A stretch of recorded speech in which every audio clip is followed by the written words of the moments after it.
está numa fase que, se tudo deu certo, nossos pais estão vivos, né? Quer dizer, já é um privilégio você ter pais vivos a essa altura da vida. E a gente tem que lidar com isso. Eu acho que o mais importante, assim, eu acho que a gente tem muita resistência de lidar com o envelhecimento dos pais por alguns motivos. Um é porque a gente tem que tirar os pais daquele papel de referência, de quem ensinava, de quem acolhia, de quem cuidava. Você tem que tirar a partir dali. Ele não é mais aquela pessoa que te ensinou a andar, hoje precisa da sua mão para andar na rua, né? Aquela pessoa que te ensinou a escrever ou a ler, hoje precisa do teu auxílio no cinema quando perde a velocidade da legenda e você poder dizer o que está ali. Então vai se invertendo, literalmente. Você passa a ser pai ou mãe dos seus pais. E isso é uma coisa que requer uma maturidade, uma sabedoria. Porque, em princípio, as pessoas que negam a morte, elas ficam muito irritadas com isso. Porque, assim, o envelhecimento dos pais, a dependência dos pais, lembra pra gente que a vida é finita. E que a finitude deles anuncia que a nossa virá também. Porque quando a gente é criança, a gente nunca imagina que a gente vai ser adulto. Eu me lembro quando eu tinha uns 10 anos, eu falava, imagina se eu vou ter 50 anos um dia, isso é tudo mentira. Eu achava que era uma grande mentira dos adultos, que um dia eu já tinha sido tão bebê e que um dia eu ia ser tão adulta. Então, assim, é uma negação. Isso na infância é natural que ocorra. Mas a essa altura da nossa vida, essa dificuldade de lidar com os pais, nessa idade, é uma negação nossa do ciclo da vida, de como a vida é, de aceitação, como a gente tem que viver. O que vem da noite para o dia é o nosso caimento de ficha. Quando a gente fala assim, porque em geral, pai e mãe é sempre aquilo assim, estou com um problema, pai, vê isso para mim, mãe, vê isso para mim.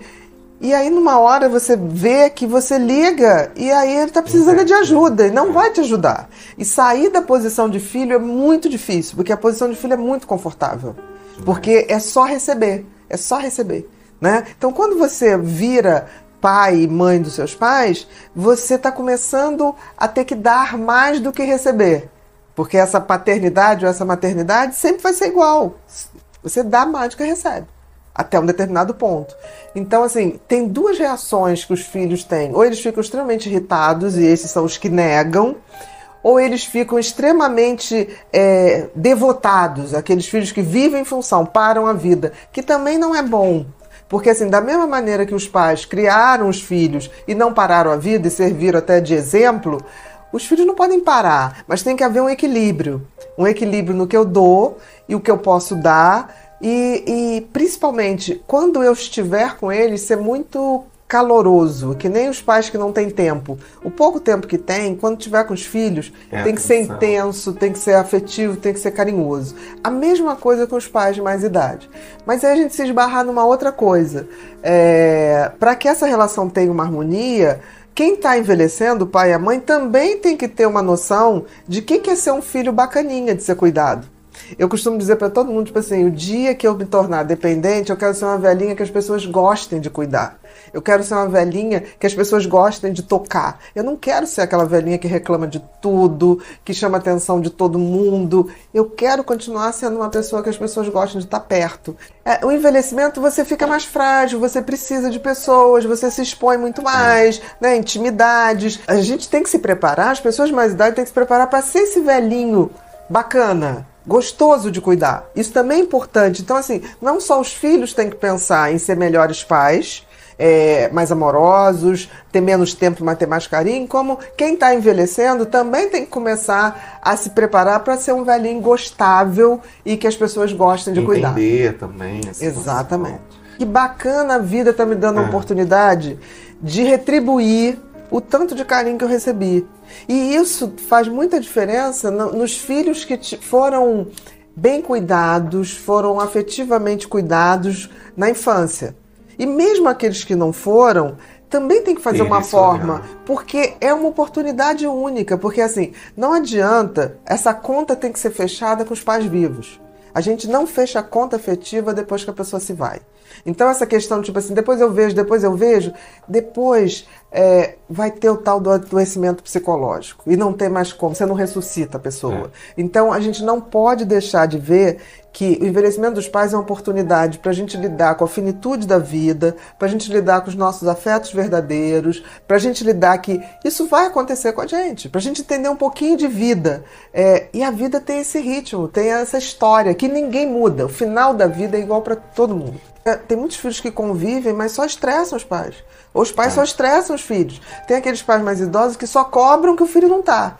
E tem os filhos que, ao serem cobrados, se afastam cada vez mais.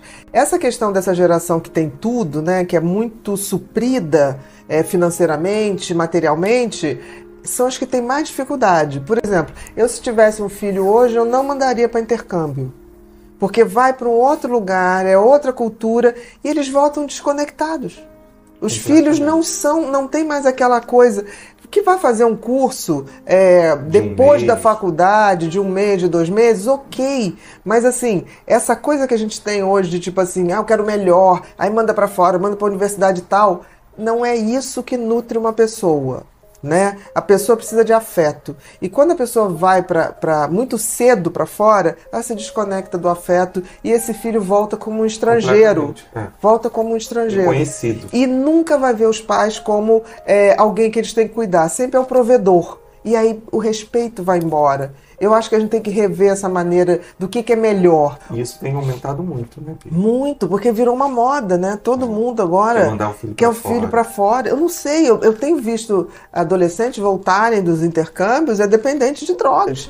É outra cultura. Nos Estados Unidos, por exemplo, nos Estados Unidos você conhece a família do cara que você vai casar ou da menina que você vai casar, às vezes 1 ano depois que eles já casaram. É verdade. Não tem essa convivência anterior que tem aqui. Então fica uma desconexão para a nossa cultura muito difícil. E eu acho que quando abre um buraco afetivo, isso é muito difícil de recuperar. Porque o afeto é uma coisa do dia a dia, é aquilo que eu dou, eu recebo, eu tenho que fazer concessões, eu tenho que me colocar mais para ver um acerto. Então, assim, eu fico muito preocupada com isso. E eu acho que nós estamos criando uma geração que não tem noção como vai ser pai e mãe dos seus pais. Sim. E muitas vezes, muitos adolescentes vão para fora, sofrem muito. Mas aí tem aquela coisa de não voltar, por orgulho. Então, às vezes, começa a usar droga, e às vezes os pais perdem esse momento que era o momento da maior união. Porque, assim, adolescentes são difíceis, mas se você consegue fazer um vínculo afetivo com seu filho na adolescência, nunca mais aquilo se desfaz.